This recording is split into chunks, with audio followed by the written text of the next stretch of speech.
अस्सलाम वालेकुम। आज मैं बना रही हूँ जी 10 मुहर्रम उल हराम के दिन की न्याज़। मेरे ससुराल वाले और मेके वाले पाकिस्तान में शुरू से न्याज़ बनाते भी हैं और मोहल्ले में बाँटते भी हैं।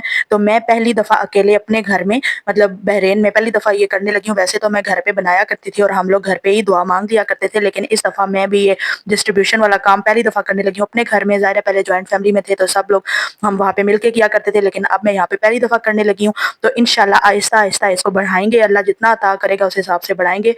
नेक्स्ट ईयर इंशाल्लाह मैं इससे ज़्यादा करूँगी। इस दफ़ा 5 किलो दूध की खीर बना रही हूँ। नेक्स्ट ईयर अगर ज़्यादा अल्लाह ताला ने अता किया इंशाल्लाह करेगा तो 6 किलो पे जाएँगे, फिर आहिस्ता-आहिस्ता 7 किलो पर इस तरह बढ़ाते जाएँगे। तो ये सिलसिला अब इंशाल्लाह चलता रहेगा और रुकेगा नहीं। अच्छा, यहाँ पे मैंने ले लिया था 5 किलो दूध और तकरीबन 1.5 कप चावल ले लिए हैं। इसमें चावलों को मैंने सिर्फ 1 घंटा ही भिगोया था और अब इसका अच्छे तरीके से मैंने पानी निकाल के इसको एक पल्स में हमने ग्राइंड कर लेना है। ज़्यादा भी नहीं, पाउडर नहीं बनाना, बस हल्का-सा इसको हमने ग्राइंड कर लेना है। दूध मैंने बॉयल होने के लिए पहले ही रख दिया था। बच्चों को नाश्ता वगैरह भी मैंने नहीं कराया था, बच्चे सो रहे थे, हस्बैंड भी सो रहे थे। तो सुबह-सुबह ये तकरीबन 7 बजे का टाइम है जब ये खीर बनाना शुरू कर दी थी। तो दूध यहाँ पे बॉयल हो गया है और जब दूध बॉयल हो जाएगा अच्छे से इसको हमने मिक्स करना है ताकि जो मलाई वगैरह इसके ऊपर आ गई है वो भी अच्छे से दूध के अंदर मिक्स हो जाए।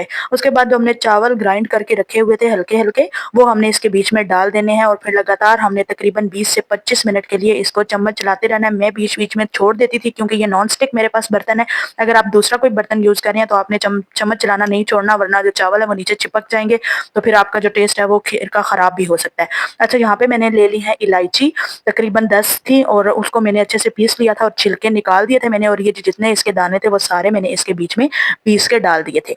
आप लोग तब तक जब तक कि ये खीर अच्छे से मिक्स होती है, चावल अच्छे से गल जाते हैं, आप तब तक फ़ौरन से चैनल पर नए हैं तो चैनल को सब्सक्राइब कर लीजिए, वीडियो को लाइक कर दीजिए, प्यारा-सा कमेंट कर दीजिए और आगे शेयर भी लाज़मी कर दीजिएगा। और आप लोग मुझे ये भी बताइएगा कमेंट सेक्शन में कि आप लोगों ने 10 मुहर्रम उल हराम और 9 मुहर्रम उल हराम की न्याज़ में क्या बनाया था, कमेंट में ज़रूर बताइएगा।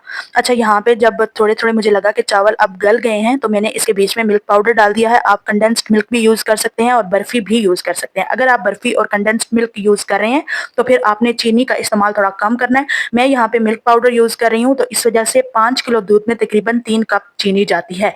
अगर आप कंडेंस्ड मिल्क डाल रहे हैं तो फिर आप 2 कप चीनी कर लें और बर्फ़ी डाल रहे हैं तो तब भी आप 2 कप चीनी कर लें। लेकिन चूँकि मैंने यहाँ पे मिल्क पाउडर डाला है और वो स्वीट नहीं है तो इस वजह से मैंने 5 किलो दूध के हिसाब से इसमें 3 कप भर के चीनी के डाल दी हैं।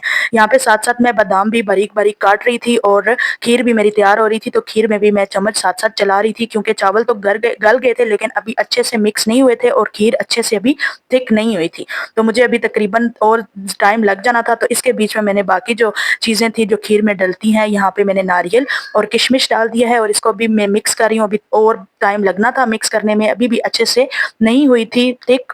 इतनी थिक करनी है कि जब ये ठंडी हो जाए ना तो फिर बहुत अच्छा सा इसका क्रीमी सा टेक्सचर आ जाए। उसके बाद यहाँ पे मैंने ड्राई फ्रूट डाल लिया है, तो ये मेरे हिसाब से अब अच्छी सी थिक हो गई थी। तकरीबन घंटा लग गया था मुझे।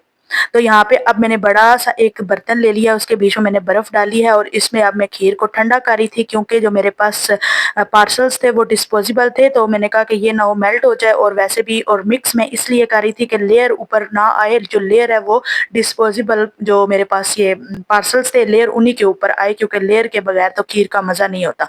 तो मैंने ली लेयर जो है वो बड़े जो बर्तन है जिसमें मैंने खीर बनाई है उसमें मैंने लेयर नहीं आने दी, लेयर जो है वो इसी प्लास्टिक के पार्सल्स में ही आई थी। तो यहाँ पे मेरे हस्बैंड उठ गए थे, मैंने उनको कहा कि आप दुआ माँगे, उन्होंने फिर दुआ माँगी और सूरह यासीन वगैरह उन्होंने पढ़ी, तो फिर मैंने उनको कहा कि आप यहाँ पे पार्सल्स वगैरह बना दें, बच्चे भी मेरे जाग गए थे, तो फिर बस मैंने यहाँ पे पार्सल्स बनवा के तो रख दिए थे, हस्बैंड को और बच्चों को नाश्ता दिया और उसके बाद ये डिस्ट्रीब्यूट करने के लिए चले गए थे। तकरीबन आई थिंक 50 पार्सल्स बन गए थे। कुछ तो है हमने यहाँ पे नीचे जो हमारे शॉप्स हैं वहाँ पे दिए और कुछ ये लेबर कैंप में ले गए थे मेरे हस्बैंड गाड़ी में रख के, तो वहाँ पे जाके ये दे आए थे लेबर्स को। माशाल्लाह सारा काम बहुत ही अच्छे से हो गया था और मुझे बहुत खुशी हुई कि मैंने ये काम शुरू किया है। इंशाल्लाह अब मैं इस चीज़ को बढ़ाती रहूँगी। अल्लाह पाक सबको तौफ़ीक दे और अल्लाह ताला मुझे भी तौफ़ीक दे कि मैं इसको ज़्यादा मिक़दार में और बड़ी मिक़दार में इसको बनाया करूँ। इंशाल्लाह आप लोग भी मेरे लिए दुआ कीजिएगा, मैं भी आप लोगों के लिए दुआ करूँगी। अपना बहुत सारा ख़्याल रखिएगा। वीडियो कैसी लगी कमेंट सेक्शन में मुझे ज़रूर बताइएगा। चैनल पर नए हैं तो सब्सक्राइब कीजिएगा, लाइक कीजिएगा, प्यारा सा कमेंट कीजिएगा और अपना बहुत सारा ख़्याल रखिएगा। अल्लाह हाफ़िज़।